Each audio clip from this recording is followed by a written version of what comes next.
Hey, hello, and welcome to my channel, and thank you for watching. With Disney dropping hints that they might soon reveal more information about the X-Men coming to the MCU, I thought it would be nice to look back on where it all started with Fox's 2000's X-Men. So without further ado, let's get to it, bub!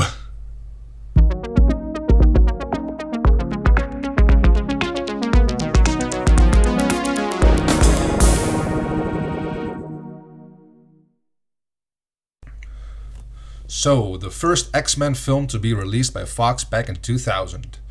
Just 2 years before Spider-Man absolutely blew my mind.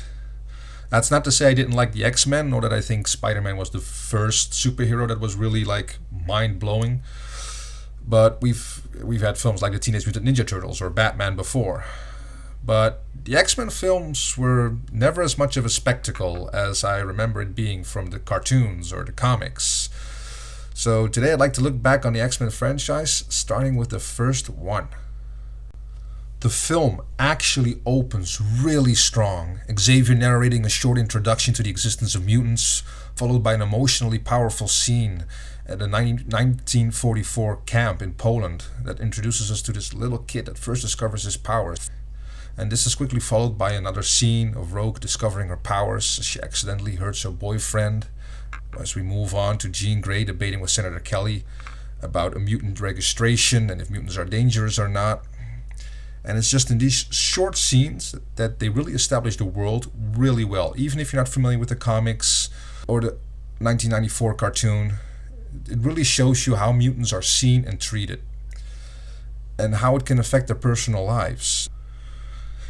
And I'm also pretty sure they're trying to get the viewer to see some similarities or connections between what the Nazis did to the Jewish people with the first scene with Eric and then the present day debate with Jean Grey and Senator Kelly, specifically showing Rogue in between instead of, any of the actual active X-Men at the time, to just drive the point home that they're really everyday normal people. And that's also when Xavier and Magneto meet for the first time in the film at the end of the debate. And you really do get a feeling like there is a strong history between the characters. How the conversation goes just immediately gives away that they've been in this conflict with different viewpoints for a very long time already.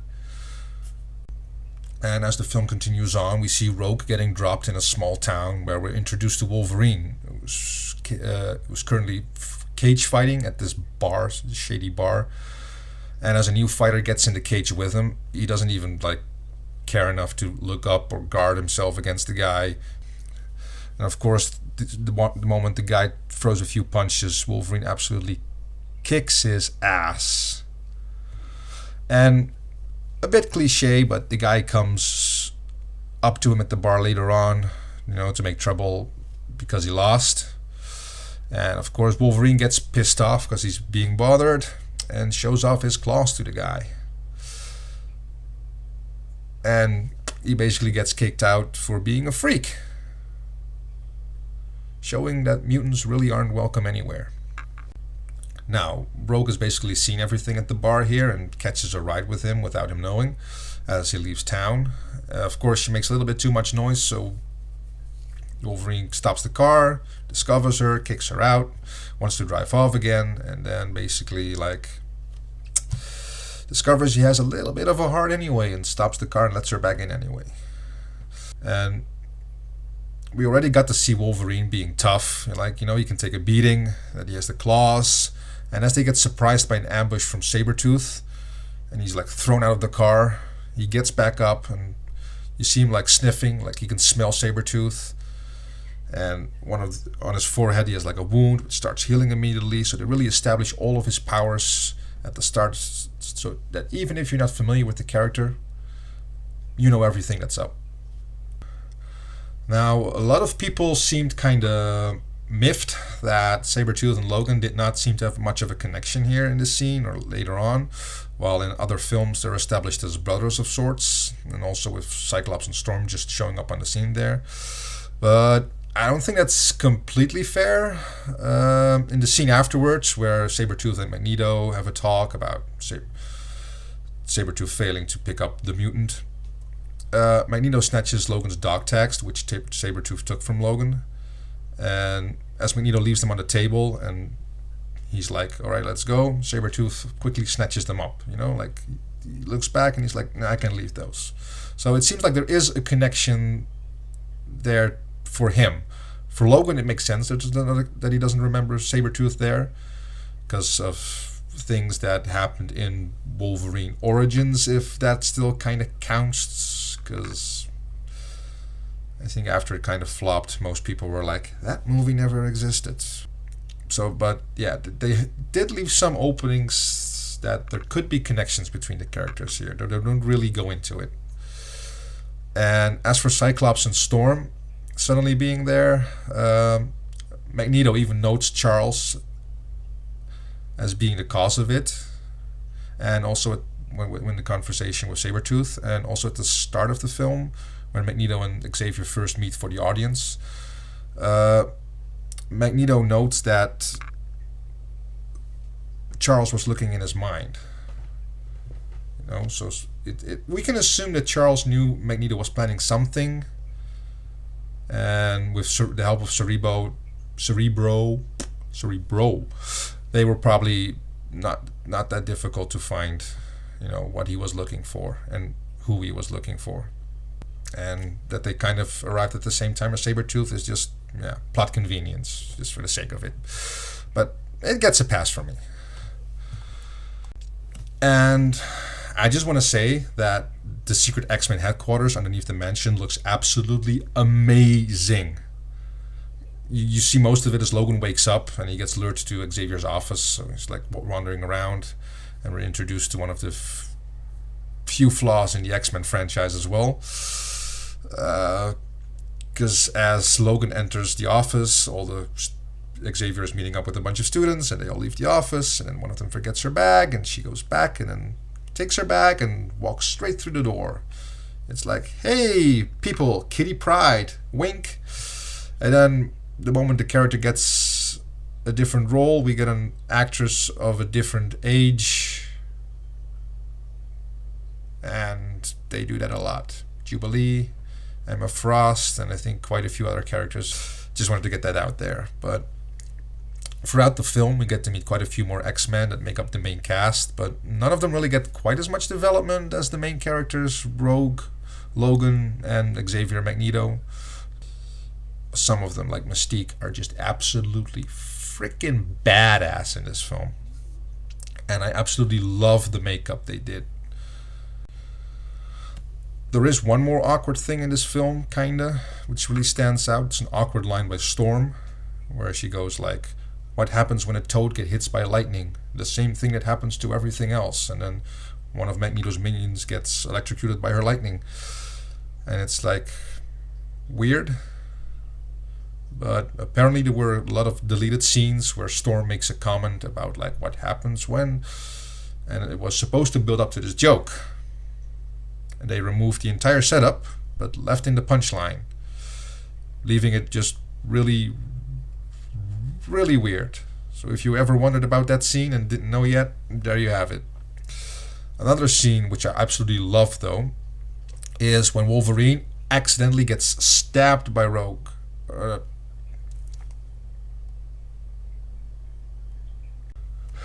Another scene I love, though, is when Wolverine accidentally stabs Rogue when she comes to check up on him, and he wakes up from a nightmare.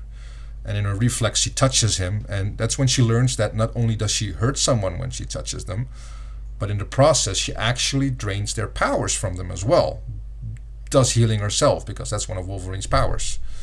And a lot of people seemed kind of pissed off with Rogue in this film and others because she didn't start out with flight and having super strength like she did in the comics and cartoon when she joined the X-Men.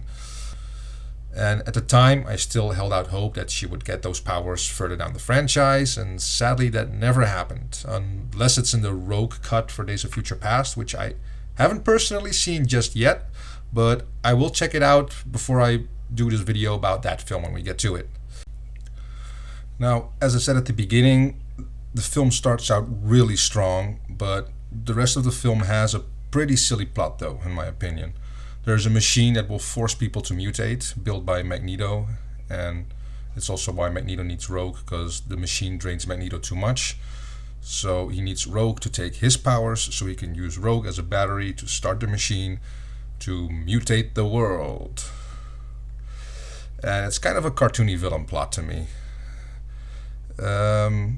Especially for a film that otherwise tries to keep itself very grounded. Like I said, it has a very serious and strong start with the story and the world building, and there's even a joke about how the iconic comic costumes are absolutely ridiculous. There's a point where Wolverine has something to say about the outfits and stuff, matching outfits, and Cyclops makes a comment like, "What do you expect, yellow spandex?"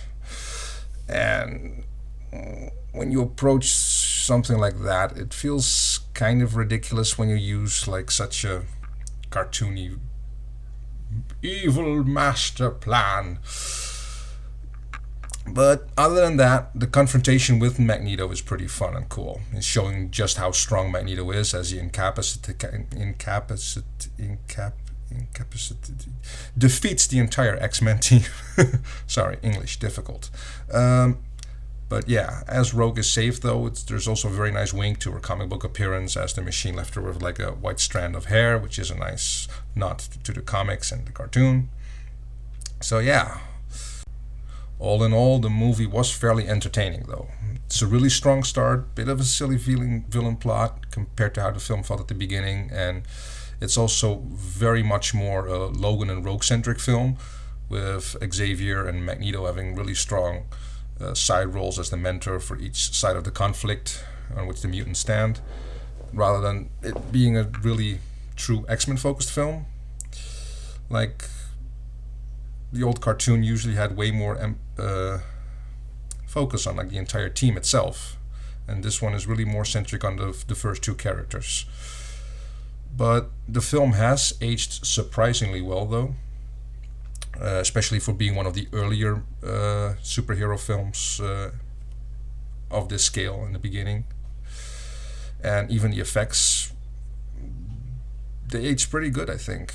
It's not an eyesore like even some later films like Wolverine Origins had like the blades where they looked extremely fake CGI. So I had that film better in my memory than this one.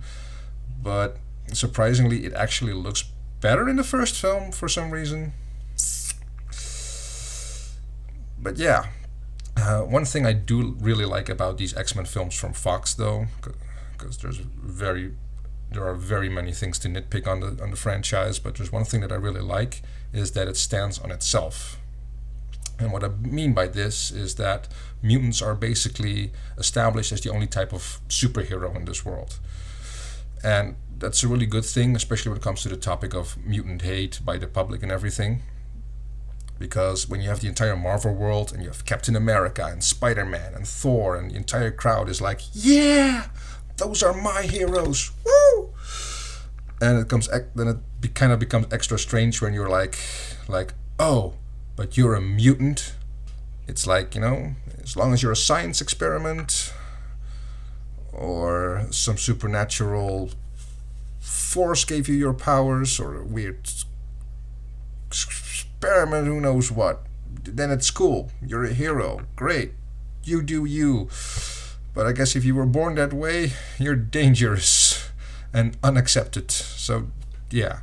I think for this world, it's really nice just to see the X-Men by themselves for this. It makes more sense to me, personally. Anyways, I hope you enjoyed this little ramble about the first X-Men film. Did you agree? Did you think otherwise? Or was there something you wanted me to mention that I didn't talk about? Let me know in the comments down below. If you hope to see more, please subscribe, leave a like, it really helps me out. And I hope to see you next time for X-Men 2. Cheers. You actually go outside in these things? What would you prefer? Yellow spandex? And also, I have no idea why I was still wearing these. Completely forgot.